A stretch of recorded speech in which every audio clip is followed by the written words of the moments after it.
ایک ساتھی کے جگہ پر مجھے آنا پڑا اور پھر وہ مجبوراً یہاں سال گزارنا پڑا.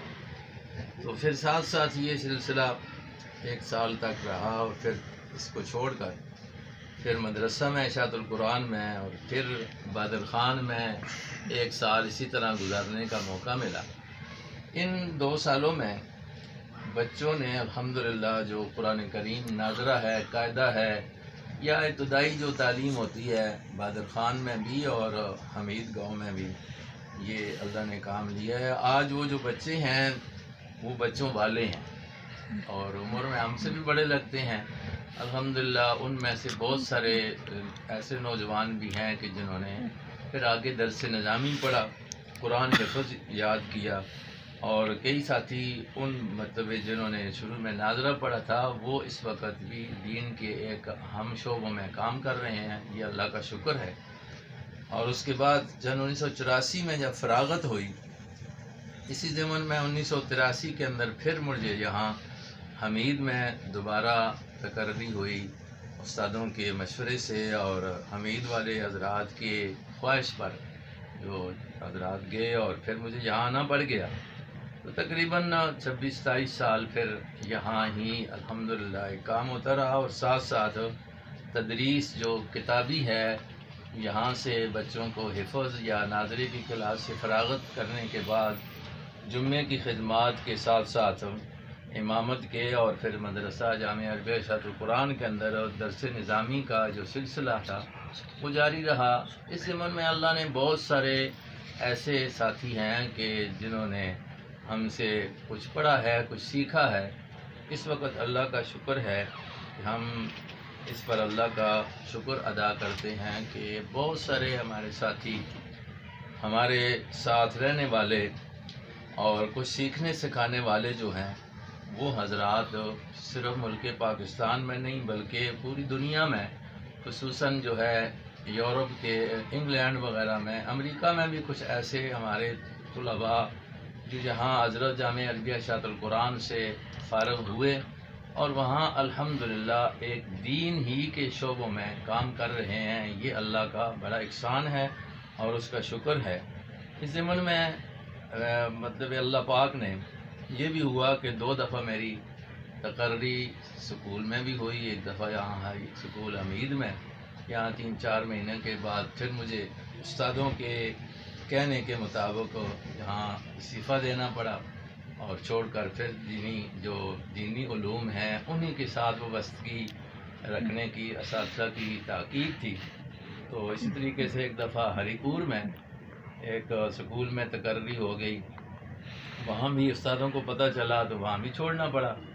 تو یہ اللہ کا احسان ہے کہ مدرسے کے ساتھ ایک شروع سے تعلق رہا ہے. ایک ذمہ دار خاندان سے نکال کر اللہ نے مسجد اور مدرسے میں بٹھا دیا ہے اور اس کے فوائد جو ہیں پوری دنیا میں نظر آتے ہیں کہ بہت سارے لوگوں کو اس سے فائدہ ہوا. اللہ آئندہ بھی اسی پر ہمیں استقامت کے ساتھ رہنے کی توفیق نصیب فرمائے. آپ ملک کے امن و امان کے لیے کتنے کوشاں رہتے ہیں؟ الحمدللہ ہمیں اس بات کا یقین ہے کہ اس ملک کے حاصل کرنے میں ہمارے اکابر علماء کا، علماء دیوبند کا بہت بڑا حصہ اور بہت بڑی ان کی قربانیاں ہیں. اس لیے ہم اس کو اپنا ملک سمجھتے ہیں اور اپنا گھر سمجھتے ہیں اور اپنے گھر کی حفاظت کرنا بھی فرض ہوتا ہے اور اس کو ہم اپنا فرض سمجھتے ہیں. الحمدللہ جس طرح ہم چاہتے ہیں کہ اس کی جو سرحدیں ہیں جغرافیائی طور پر، تو ان کے لیے بھی ہمارے ہاں الحمدللہ ایک بہترین نظم ہے اور ہمارا ایک فوج کا بہترین نظام ہے. اللہ ہماری فوج کی حفاظت فرمائے اور اس کی قوتوں میں، صلاحیتوں میں اللہ اور جو ہے وہ مزید ترقیاں نصیب فرمائے. تو اس کے ساتھ ساتھ ہم ان کے شانہ بشانہ ہر وقت کہ یار اس ملک کو امن ملے، دشمن کسی طریقے سے بھی دشمن اس کو نقصان دینا چاہے تو ہم چاہتے ہیں کہ ہم سے جو بھی خدمت ہو سکے ملک کی وہ کریں اور اس کو ہم اپنا فریضہ سمجھتے ہیں. اسی طریقے سے اس کے جو یہ اندرونی معاملات ہیں اور خاص کر جس مقصد کے لیے اس ملک کو حاصل کیا گیا، وہ ہے کلمہ. شروع میں نعرہ یہ لگا تھا کہ پاکستان کا مطلب کیا، لا الہ الا اللہ. اس نعرے پر علماء کرام نے محمد علی جناح صاحب کا ساتھ دیا اور اللہ نے یہ ملک کا وجود دیا ہے. تو ہم تو ہمیشہ اس میں اسی کوشش میں رہتے ہیں، علماء ہوں، دینی لوگ ہوں، ہر فرد جو اس پاکستان کو، اس ملک کو اپنا ملک سمجھتا ہے، تو وہ یہ جس نظریے پر یہ قائم ہوا ہے اس نظریے کو قائم کیا جائے تو انشاءاللہ اس کا امن بھی ہوگا، اور اس میں اللہ نے جو ہر اچھائی رکھی ہے اس سے عوام الناس کو فائدہ ہوگا. تو ہم چاہتے ہیں کہ اس ملک کی بدامنی جو ہے وہ ختم ہو، اور اس کے لیے جتنے بھی ادارے ہیں ان سب کا ایک نظریے پر اتفاق ہونا ضروری ہے. تو ہمارے علماء اور ہم خود آپ اس بات کے بالکل حامی ہیں، اور اس کے لیے ہمیشہ کوشاں ہیں کہ ملک میں امن ہو، ملک کے رہنے والوں کو ہر اچھائی جو ہے وہ نصیب ہو. اور اس کے لیے ضروری ہے کہ ہم چونکہ اللہ کی مخلوق ہیں، اللہ نے نام کیا ہے، یہ ملک ہمیں دیا ہے، تو اس کے امن امان کے لیے بھی ضروری ہے کہ اس کے نظریے کو قائم کیا جائے، تو انشاءاللہ اس میں امن ضرور ہوگا. جیسا کہ آپ ہر جگہ رب کی توحید کی اذان دیتے ہیں، تو یہ ہمیں بتا دیں اور ہمارے ناظرین کو کہ شرک کیا ہے اور اس سے کیسے بچا جا سکتا ہے. ماشاءاللہ، یہ تو آپ کا بڑا عجیب سوال ہے. شرک جو ہے ایک ایسی گندی بیماری ہے کہ اللہ رب العزت نے یہ کہہ دیا ہے کہ جتنے بھی جرم انسان کے ہوں میں ان کو چاہیا تو میں معاف کر دوں گا، لیکن شرک وہ بیماری ہے کہ جس کو میں معاف نہیں کروں گا.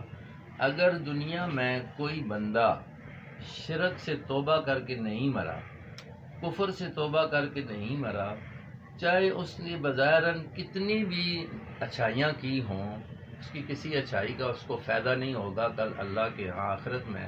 یہ ایک برائی ہے اور یہ اللہ کی بغاوت ہے. شرک یہ ہے کہ اللہ کی ایک تو ذات ہے، ذات میں تو کوئی بھی نہیں کہتا کہ اللہ کا فلاں شریک ہے، کہ جس طرح اللہ ہے اس طرح فلاں بھی ہے. لیکن جو شرک پھیلا ہے وہ اس نظریے سے پھیلا ہے کہ اللہ کی جو صفات مختصہ ہیں ان صفات مختصہ میں مخلوق کے کسی فرد کو شریک مان لیا جائے. جس طرح یہ ہے کہ ہر وقت جاننا، ہر چیز کو جاننا، یہ صرف اللہ کی صفت خاصہ ہے. اب یہ صفت کسی مخلوق کے اندر کسی انداز سے مان لینا، آگے چاہے فرق یہ ذاتی کا، عطائی کا، یہ ایک محض ایک بہانہ ہے. یہ ایسی صفت کسی میں کسی صورت میں بھی مانی جائے تو اس کو شرک کہتے ہیں، اور شرک اللہ کی سب سے بڑی بغاوت ہے. شریک جس طرح دنیا میں قرآن نے کئی مثالیں دی ہیں. آسان سی مثال یہ ہے کہ دیکھیں، ہمارا ایک خاوند اور بیوی کا تعلق ہوتا ہے انسانوں کا آپس میں.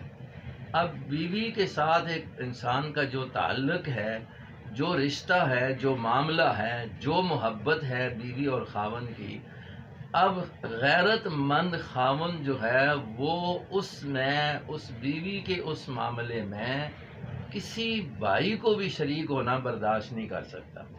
اسی طریقے سے حدیث میں آتا ہے کہ اللہ سے بڑا غیرتی کون ہے؟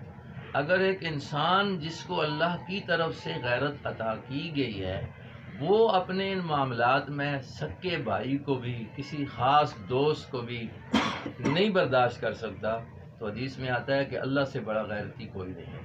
تو یہ ایک غیرت کا مسئلہ ہے کہ اللہ کی کسی صفت میں کسی کو شریک کیا جائے. اس لیے یہ بڑا جرم ہے، اس سے اپنے آپ کو بچانا چاہیے. باقی اس کے ختم کرنا یا اس کو مٹانا تو انبیاء علیہ والسلام جیسی ہستیاں اللہ نے دنیا میں بھیجی ہیں ان کی تعلیمات سے یہ مٹ سکتا ہے، لیکن جب ضد نہ ہو. قرآن کریم کی جو تعلیمات ہیں، قرآن کے جو نظریات بتائے ہوئے، عقائد بتائے ہوئے ہیں، ان کو عام کیا جائے، قرآن کا درس عام کیا جائے، قرآن کی تعلیم کو عام کیا جائے، لوگوں تک قرآن کے مفاہیم کو بیان کر کے ان کو باور کرایا جائے کہ یہ قرآن پاک ہے. قرآن کی سچائی لوگوں کے دلوں میں آ جائے تو پھر یقیناً یہ شرک جو ہے ختم ہو جاتا ہے. جہاں قرآن ڈیرے لگا لے وہاں شرک نہیں رہتا، جہاں شرک ہے سمجھو وہاں قرآن نہیں ہے. تو اس لیے اس کے ختم کرنا یا اس کے خلاف جہاد سب سے بڑا یہ ہے کہ قرآن کی تعلیم کو عام کیا جائے، اور بدعات کے ختم کے لیے سنت کی تعلیم کو عام کیا جائے. تو انشاءاللہ اس میں ہر اچھائی انسان کو حاصل ہو سکتی ہے. استاذی اور محترم، آپ کے کتنے بچے ہیں اور کیا ان میں کوئی حافظ عالم بھی ہیں؟ الحمدللہ اللہ نے مجھے 3 بچے دیے ہیں اور 4 بچیاں دی ہیں، اور چاروں بچیاں میں نے ان کو قرآن کا حفظ تو خیر چاروں بچیوں نے نہیں کیا، وہ عالمہ ہیں. دینی تعلیم جو درس نظامی ہمارا وفاق المدارس کا ہے وہ انہوں نے پڑھا ہے. اور 3 بچے جو ہیں ان میں بڑا بچہ محمد طیب ہے، اس نے حفظ قرآن بھی کیا ہے اور تجوید بھی پڑھی ہے.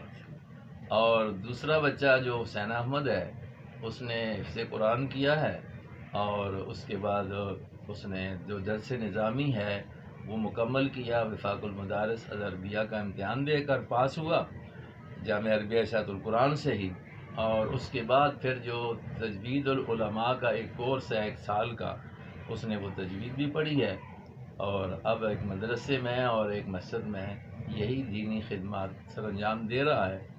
تیسرا بچہ چھوٹا محمد عثمان علی ہے، اس نے بھی قرآن حفظ کیا ہے.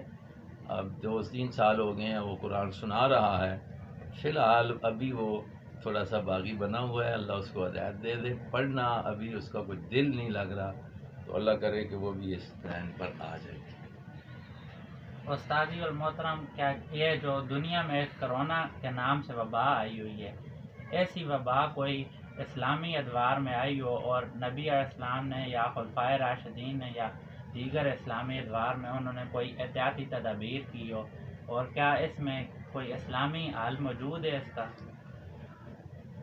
ایسی وبائیں یہ اللہ کی ناراضگیاں اور انسانیت کی بدعمالیوں کا اثر ہوتی ہیں. قرآن کریم نے اس میں صاف واضح طور پر بیان کیا ہے کہ انسان پر جو بھی کوئی ایسی آفات آتی ہیں تو وہ انسانی اعمال کا بدلہ ہوتی ہیں. تو انسانی کے اندر کوتاہیاں ہیں اس وقت. قرآن و حدیث کی جو تعلیمات ہیں، شریعت کی جو پابندیاں ہمارے اوپر عائد ہیں، ان کی خلاف ورزیاں چھوٹے سے لے کر بڑے تک ہر آدمی کر رہا ہے. تو یہ اللہ کی ایک ناراضگی کی صورت ہوتی ہیں. آپ کا سوال یہ ہے کہ دور نبوی میں اور دور خلفائے راشدین میں، نبی پاک علیہ السلام کے دور میں ایک بات سامنے آتی ہے. ایک تو قحط آیا تھا، حضور نے پھر مشرکین نے خود دعا کی تھی، ان کی بدعمالیوں کی وجہ سے قحط کو اللہ نے پھر حضور کی دعا کی وجہ سے ختم کیا. ایسے ہی ایک موقع پر بخار کی بیماری مدینہ منورہ میں عام ہو گئی. یہ بخاری وغیرہ میں حدیث آتی ہے. تو نبی پاک صلی اللہ علیہ وسلم کے سامنے کچھ لوگوں نے اس کی درخواست کی کہ یا رسول اللہ بیماری ہے، شدید ہے بخار اور اس طرح کی بیماری میں، تو کیا ہونا چاہیے؟ تو آپ علیہ والسلام نے بد دعا اس موقع پر اس طرح فرمائی اور ساتھ دعا کی کہ یا اللہ مدینہ منورہ کو اس قسم کی وباؤں سے محفوظ فرما، اور اس وبا کو اللہ مقام جحفہ پر لے جا. اس وقت مقام جحفہ پر یہودی آبادی تھی. تو گویا یہ ہے کہ یہ یا اللہ جو اللہ تیرا ایک عذاب کی صورت ہے، اس سے ایمان والوں کو تو محفوظ فرما لے، اور جو یہودی تیرے باغی ہیں یا اللہ ان پر لے جا. آج ہمارے اوپر یہ بھی ایک کرونا کی جو بیماری ہے، بیماریاں تو اور بھی ہیں اور جتنی ہیں وہ اللہ کی طرف سے ہوتی ہیں، اور ان سے شفا بھی اللہ ہی دیتے ہیں، اختیار اللہ کا ہے. جس طرح وہ بیماری لاتا ہے.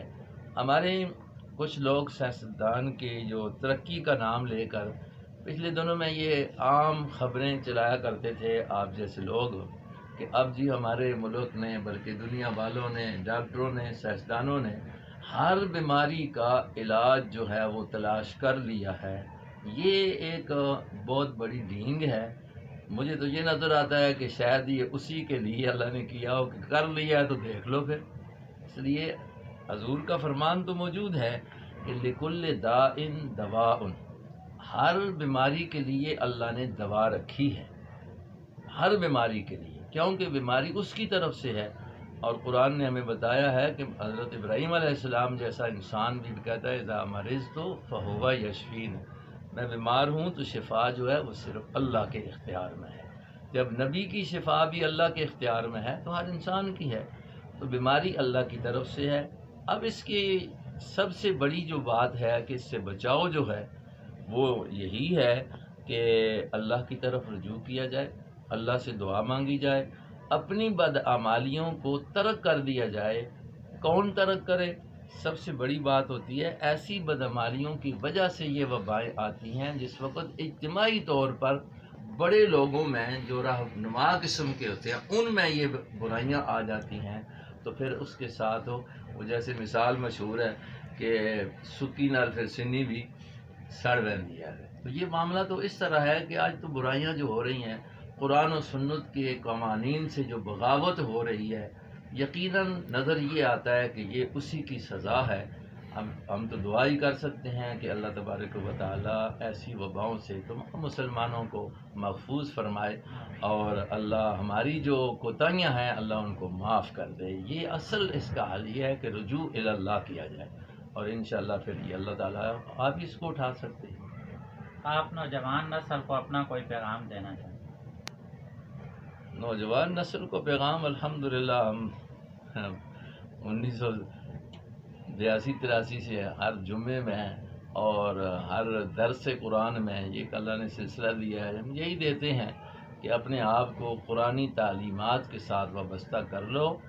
اس میں دنیا کی بھی کامیابیاں ہیں اور آخرت کی بھی کامیابیاں ہیں، اور سنت اپنی عملی زندگی جو ہے اس میں سنت رسول کو اپنا لو۔ اور پرسوں کے یہاں جمعے میں نے یہی بات کہی تھی، حضرت عمر رضی اللہ تعالیٰ عنہ کا وہ قول ہے کہ انہوں نے اس بات پر یہ بات فرمائی تھی کہ آدمی کو ایک سیدھے دین کو اپنا لینا چاہیے، اس پر پکا ہونا چاہیے، لومڑی کی طرح ادھر ادھر نہیں جانا چاہیے۔ یہ فاروق اعظم رضی اللہ تعالیٰ عنہ جو مسلمانوں کے دوسرے خلیفہ ہیں اور جن کو اللہ نے بہت بڑا ایک اعزاز نصیب فرمایا ہے اور دبدبہ نصیب فرمایا کفر کے مقابلے میں، حتیٰ کہ انسان کا سب سے بڑا دشمن جو ہے وہ شیطان ہے، اس پر بھی اتنا دبدبہ ہے کہ خود نبی فرماتے ہیں کہ جس طرف سے یہ گزرے وہاں شیطان بھی نہیں آتا۔ تو بس نوجوان نسل کے لیے ضروری ہے اپنی جوانیوں کی حفاظت، اپنے عزت کی حفاظت، اپنے دین کی حفاظت صرف اس میں ہے کہ اپنے آپ کو اللہ کی کتاب قرآن کریم اور اسی طریقے سے سنت مصطفیٰ صلی اللہ علیہ وسلم سے اپنے آپ کو وابستہ کر لیں، اپنی محافل جو ہیں وہ اچھے لوگوں کے ساتھ رکھیں، انشاءاللہ اچھائی آئے گی۔ آپ نے مجھ ناچیز کو اپنا قیمتی وقت دیا، آپ کا بہت بہت شکریہ۔ بس اللہ تبارک و تعالی ہماری جوان نسل کو، آپ کو ان اچھائیوں کے کرنے پر اللہ بہتر سے بہتر اجر نصیب فرمائے اور دنیا و آخرت کی کامیابیوں سے نوازے۔ ناظرین، اگر اب تک آپ نے ہمارا چینل لائک اور سبسکرائب نہیں کیا تو برائے مہربانی ہمارے چینل کو سبسکرائب کریں۔